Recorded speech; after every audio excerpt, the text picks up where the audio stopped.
Supreme court parliament మొత్తం కదిపోయినా సరే రాకే జిందాబాద్ మీ చెయ్యలి ఖండించి పట్టని కోసమే రావాలి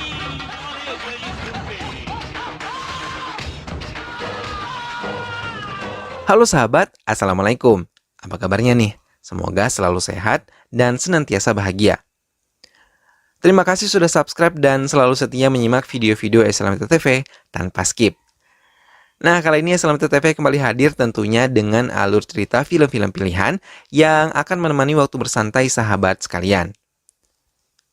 Kali ini Islamita TV akan bercerita tentang sebuah film yang berjudul Raki.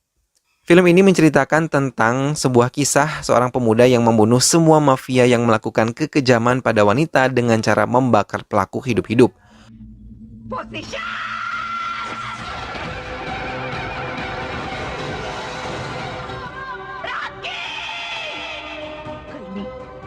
ఈ సింహం నుంచి కాపాడుకో ఈ అరగంట నాకేం తెలియదు.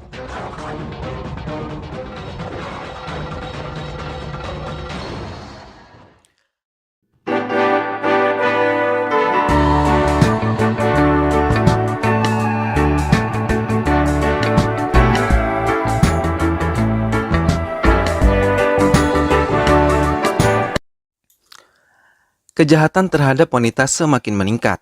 Pemerkosaan, penjualan wanita, dan kekerasan di kehidupan rumah tangga kian marak terjadi. Namun hukum buta melihat itu semua. Bahkan seorang anak Perdana Menteri yang menggilir memperkosa pacarnya bersama teman-temannya bisa bebas.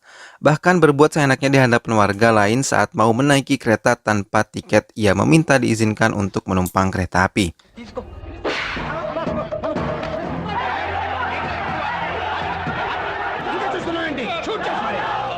Hal tersebut mengakibatkan semua calon penumpang marah, hingga terjadi kerusuhan.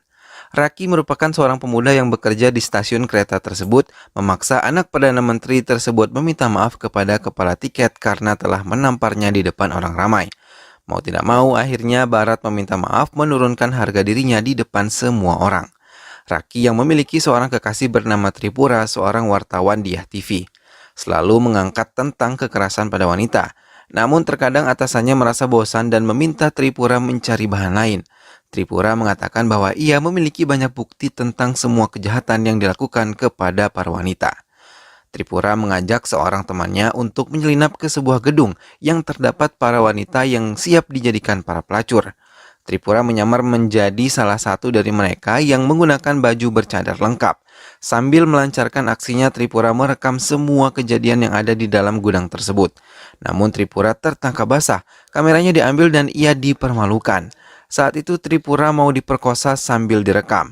Namun tiba-tiba pintu dihancurkan oleh Raki.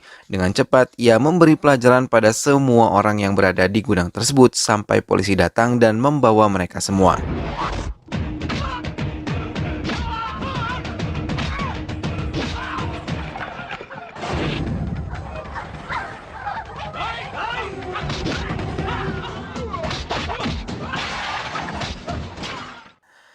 Setelah semua para penjahat dibawa ke penjara, ia malah menampar Tripura karena melakukan hal yang terlalu mengambil risiko.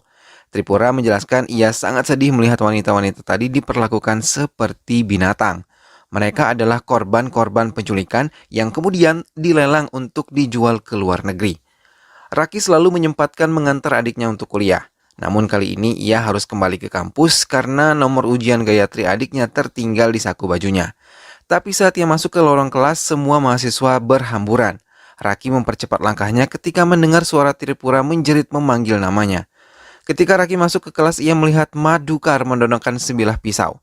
Melihat hal itu membakar kemarahannya. Raki langsung menerjang Madukar dan menghajarnya hingga ia menghambur keluar kampus. Ia pun tersungkur dan ditangkap oleh polisi yang dipanggil oleh semua mahasiswa. Namun sayang, seorang teman akrab Gayatri tidak dapat mereka tolong karena terkena sabetan pisau Madukar. Gayatri sangat terguncang melihat teman akrabnya meninggal seperti itu. Setelah kejadian itu, ayah Gayatri trauma mengirimnya ke kampus hingga memutuskannya untuk menikahkan Gayatri dengan seorang pria.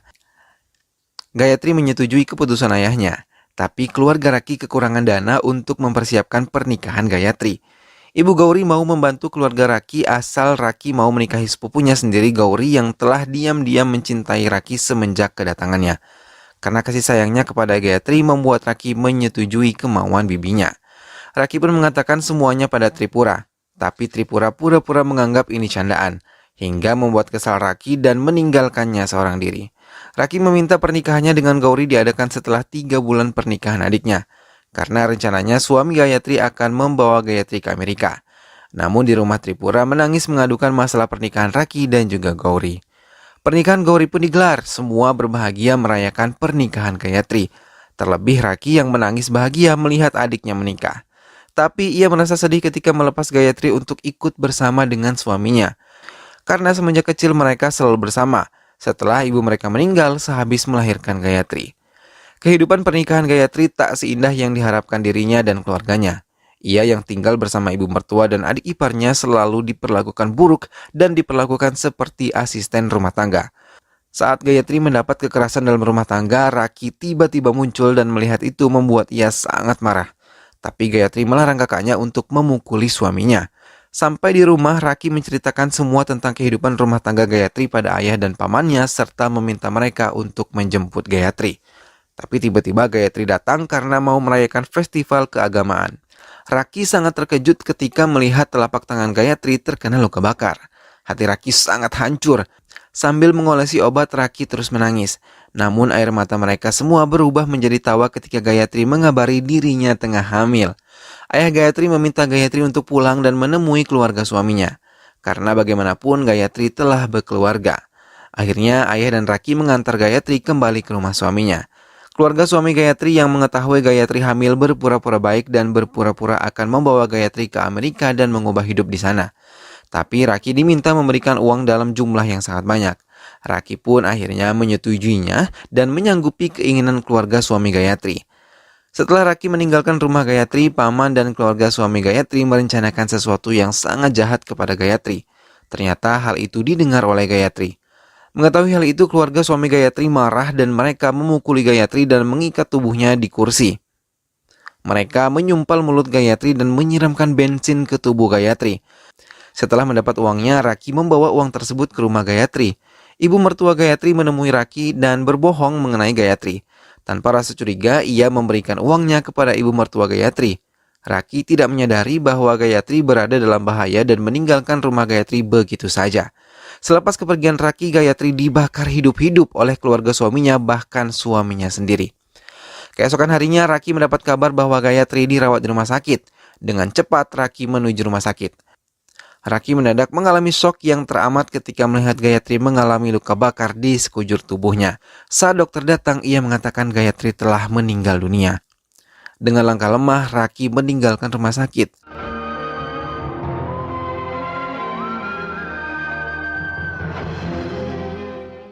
Kremasi terhadap Gayatri pun dilakukan dengan suasana yang sangat mengharukan. Keluarga Gayatri meminta penyelidikan dilakukan karena kematian Gayatri membakar tubuhnya sendiri dan mengunci pintu dapur. Di pengadilan pun hakim memenangkan keluarga suami Gayatri karena sebelumnya hakim dan pengacara sudah disuap oleh keluarga suami Gayatri. Saat sidang keputusan atas kasus kematian Gayatri digelar, Raki malah memilih mendatangi tempat dilakukannya kremasi Gayatri. Saat itu Raki seperti mendapat penglihatan bahwa Gayatri tewas karena dibunuh dan dibakar hidup-hidup oleh keluarga suaminya. Raki pun menangis meraung-raung di gundukan abu Gayatri. Sementara di persidangan, keluarga suami Gayatri termasuk suami Gayatri dinyatakan tidak bersalah. Mereka bersorak sukacita sementara ayah dan paman Gayatri merasa sangat sedih. Saat keluarga suami Gayatri masuk ke mobil, tiba-tiba Raki muncul dan langsung menyiramkan bensin ke sekitar mobil tersebut dan langsung membakar mereka semua hidup-hidup.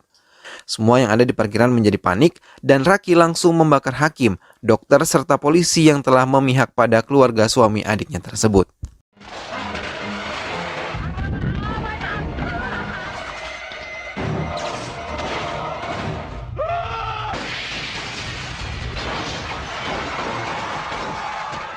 Kepala kepolisian menunjuk Manakasih seorang polisi wanita untuk menangani kasus tersebut.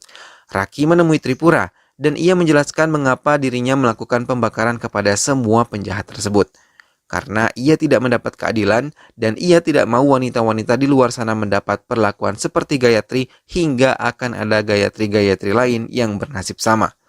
Setelah kejadian pembakaran di parkiran pengadilan, Raki memulai aksinya membakar semua pelaku kekerasan pada wanita. Mulai dari pemerkosa, pelaku kekerasan rumah tangga, penjual wanita, semua dihukum sendiri oleh Raki dengan cara membakar mereka hidup-hidup. ఈ చర్యలి ఖండించి అతని కోసమే రావాలి.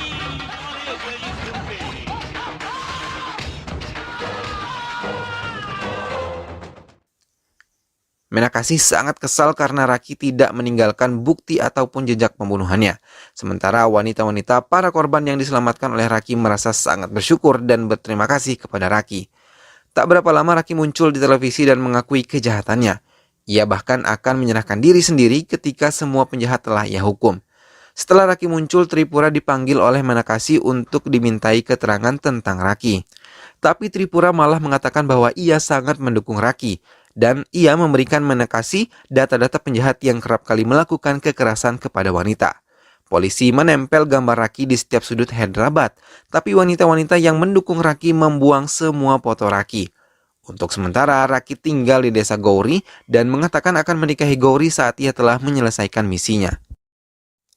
Raki yang telah mendapatkan keberadaan Barat menggantung mereka di hutan tempat mereka berburu, lalu menyiramkan bensin ke mobil mereka. Saat polisi datang, Raki malah dengan cepat membuang 2 batang korek api yang telah menyala hingga Barat dan teman-temannya tewas terbakar.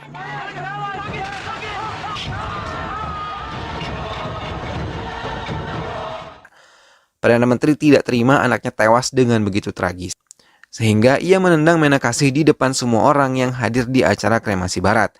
Menakasi seperti diinjak-injak harga dirinya oleh Perdana Menteri dan membuatnya sadar selama ini ia melindungi Perdana Menteri yang bersekongkol dengan semua mafia di negara tersebut. Bahkan ia menyadari tindakan Raki itu adalah benar. Menakasi mengizinkan Tripura keluar dari ruangannya. Saat berada di rumah, Menakasi merasa terkejut ketika melihat Raki sedang makan di meja makannya. Raki meminta maaf jika ia masuk tanpa permisi dan makan di rumah Menakasi. Tak lama polisi datang menangkap Raki, tapi Raki meminta izin kepada polisi untuk menghabiskan makanannya dulu baru ia akan menyerahkan diri. Setelah makanannya habis, Raki mencuci piring dan menyerahkan tangannya untuk diborgol. Menakasi mengantarkan Raki ke penjara, namun saat di jalan ia membuka laptop yang diberikan Tripura yang berisi data penjahat beserta bukti kejahatannya. Ia terkejut melihat berkas Madukar dan menelpon anak buahnya. Setelah mengetahui keberadaan Madukar, ia memutar arah ke penjara. Tapi Menakasi terlambat, ia sudah melihat Madukar telah dibakar hidup-hidup oleh Raki. Melihat kejadian itu, Menakasi menggantikan penjara bagi Raki. Menakasi menemui Raki di biliknya dan ia mengatakan selama menjadi polisi baru kali ini ia merasa bingung tindakan Raki benar atau salah. Sambil menangis, Raki menceritakan kejadian yang dialami oleh Gayatri adiknya dan ia tidak mau orang lain mengalami hal yang serupa. Saat persidangan Raki telah tiba. Semua wanita yang mendukung Raki berkumpul di depan kantor pengadilan. Mereka meminta Raki untuk dibebaskan.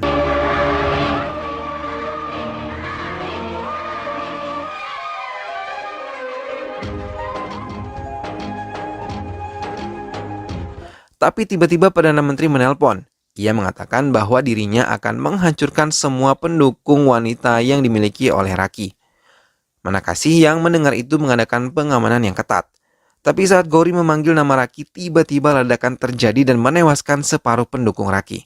Dengan langkah tertatih, Raki mencari tubuh Gauri dan saat menemukannya, Gauri langsung meninggal di pangkuan Raki.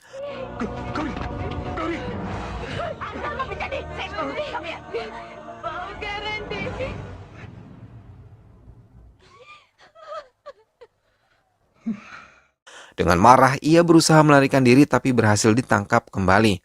Menakasi mendatangi rumah Perdana Menteri dan menyerahkan surat penangkapan. Tapi semua anak buah Perdana Menteri tersebut tertawa dan mengejek Menakasi. Tak lama Menakasi memanggil Raki dan mengatakan Raki adalah dewa kematian bagi Perdana Menteri. Menakasi membuka borgol Raki dan mengatakan ia diberi waktu 30 menit untuk menghabisi mereka semua. Dengan cepat Raki menghabisi semua anak buah Perdana Menteri.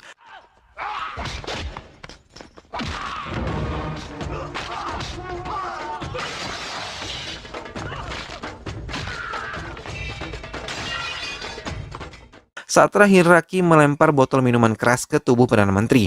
Dan saat terakhir kemudian Raki melempar korek lalu berhasil membakar Perdana Menteri hidup-hidup.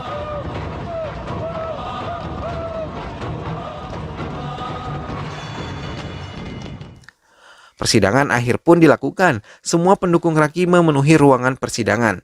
Tapi Raki meminta waktu 2 menit untuk memberi keterangan sebelum ia dijatuhi hukuman. Raki mengakui membunuh 50 orang yang telah dengan kejam memperkosa, melecehkan, membunuh, menyiksa wanita, serta memperjualbelikan mereka. Apakah wanita hanya menjadi objek kepuasan dan kesenangan pria sehingga dengan mudahnya mereka diperlakukan secara tidak manusiawi? Padahal wanita adalah seorang ibu yang melahirkan penerus-penerus baru. Hakim hanya terdiam mendengar pernyataan Raki. Raki juga mengatakan tidak menemukan keadilan bagi para wanita karena uang yang berkuasa dan melindungi semua penjahat. Kita seharusnya melindungi wanita seperti melindungi ibu kita sendiri. కృతజ్ఞతగా మన చుట్టూ ఉండే ఈ ఆడవాళ్ళని thank you sir. Hakim kemudian menghitung masa hukuman Raki. Semua pendukung Raki berteriak tidak setuju. Tapi tanpa diduga, Hakim membenarkan tindakan Raki. Hakim menyadari sistem hukum di negara tersebut lemah bahkan gagal melindungi wanita dan ia merasa malu bila menghukum Raki.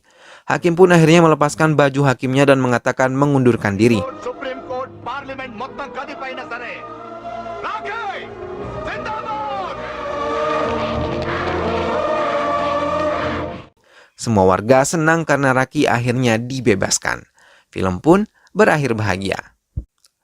Nah sahabat, itulah tadi alur cerita film Raki. Kisah perjuangan seorang Raki dalam memperjuangkan keadilan bagi wanita di daerahnya benar-benar patut untuk diapresiasi dan keren banget ya sahabat. Semoga sahabat semua terhibur setelah melihat alur cerita film ini. Terus dukung dan saksikan video-video SLMT TV yang lain. Dan jangan lupa untuk selalu klik subscribe dan juga memberi komentar positif serta membagikan video-video SLMT TV. Saksikan juga video-video SLMT TV yang lain. Kita ketemu lagi di video selanjutnya ya. Sampai jumpa lagi sahabat, sehat selalu. Wassalamualaikum.